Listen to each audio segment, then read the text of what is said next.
The fluorescent lights of the convenience store buzzed overhead like angry wasps, casting harsh shadows across Marcus Thompson's weathered face as he stood before the diaper display, his last crumpled $5 bill trembling between his fingers.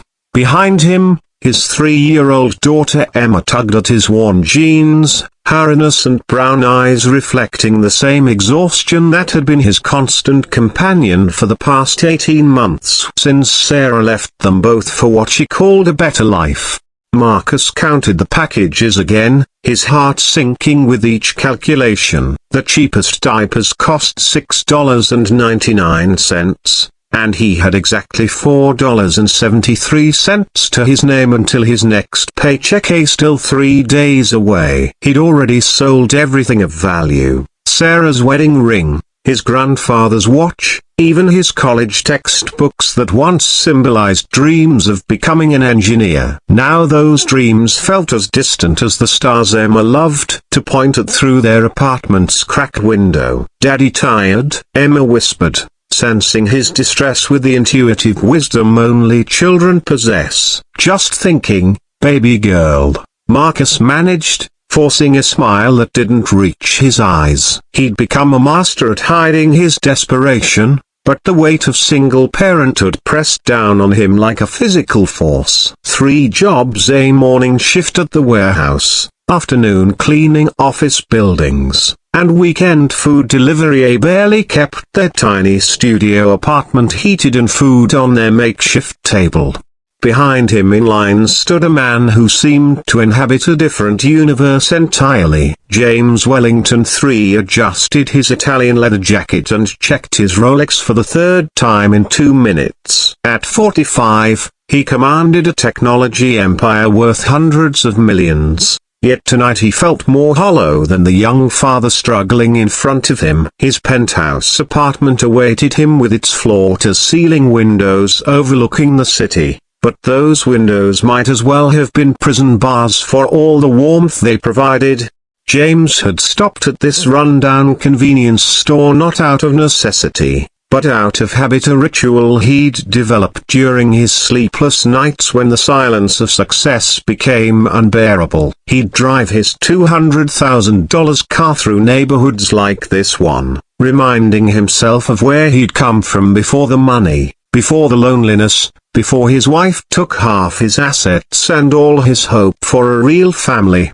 "I'm sorry," Marcus said to the teenage cashier, his voice barely above a whisper. "I need to put these back. I don't have enough." The cashier, probably no older than 17, with purple-streaked hair and tired eyes that suggested she understood financial struggles, nodded sympathetically. "No problem, man. Happens all the time." Emma's face crumpled as she watched her father start to return the diapers to the shelf. She didn't understand economics or poverty, but she understood disappointment in her father's shoulders, the way they sagged like broken wings. "Daddy sad?" she asked, reaching up to touch his face with her small, warm hand. That simple gesture nearly broke Marcus completely. He closed his eyes, fighting back tears that threatened to spill in front of strangers. This was his lowest moment, unable to provide the most basic necessity for his child, standing in the fluorescent-lit store at 11 p.m. because it was the only place still open, counting change like a desperate man because that's exactly what he was. James watched this intimate moment of human vulnerability unfold before him, and something fundamental shifted in his chest. For months, he'd been seeing a therapist who kept talking about purpose and connection, concepts that felt foreign to someone who'd built walls higher than his skyscrapers. But here, witnessing this father's quiet desperation and overwhelming love, James glimpsed something he'd lost long ago: the understanding that wealth meant nothing without compassion.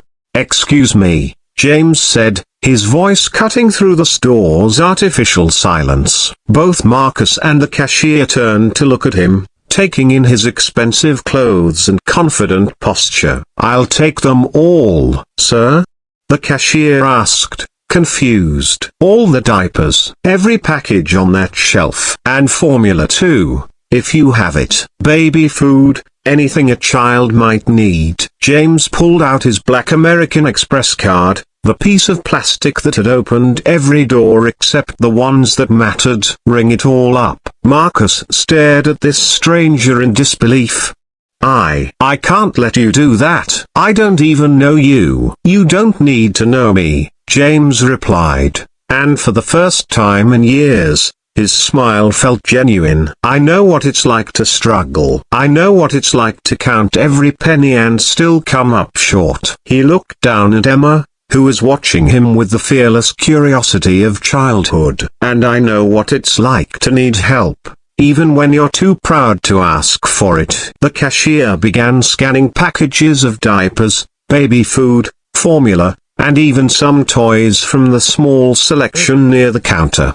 The total climbed steadily: $47, $73, $126, $189. James didn't flinch at the numbers that would have represented weeks of groceries for Marcus's family. Why? Marcus asked, his voice thick with emotion. Why would you do this for complete strangers? James paused, considering the question that went to the heart of everything he'd been searching for. Because 6 months ago, I was sitting in my office at 2 a.m., surrounded by everything money could buy, and I realized I was the poorest man I knew. I had wealth but no purpose, success but no joy, achievements but no legacy that mattered. He looked at Emma again, who had fallen asleep against her father's shoulder. Tonight, watching you with your daughter, I remembered what richness actually looks like. The transaction completed,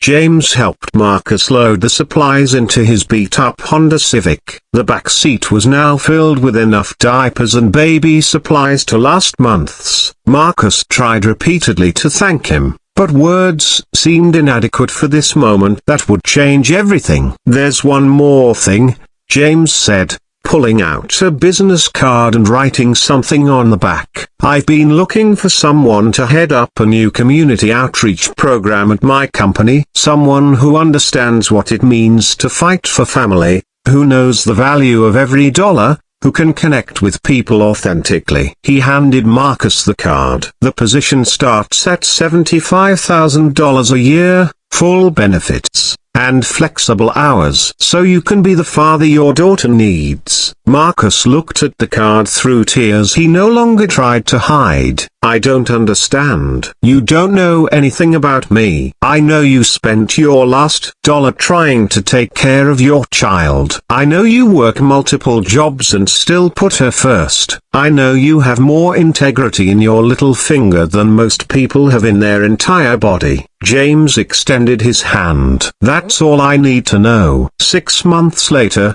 Marcus Thompson sat in a comfortable office overlooking the city, managing programs that helped struggling families access resources they needed. Emma attended a quality daycare where she thrived, making friends and learning to read. Their new apartment had large windows that she loved to look through while pointing at stars. James Wellington III had found something more valuable than any acquisition or merger. He'd found purpose. The company's community programs had helped hundreds of families, and for the first time in his adult life, he looked forward to Monday mornings. He'd also found an unexpected friendship with Marcus, whose wisdom about life's true priorities had become invaluable to a man who'd forgotten how to live beyond financial statements.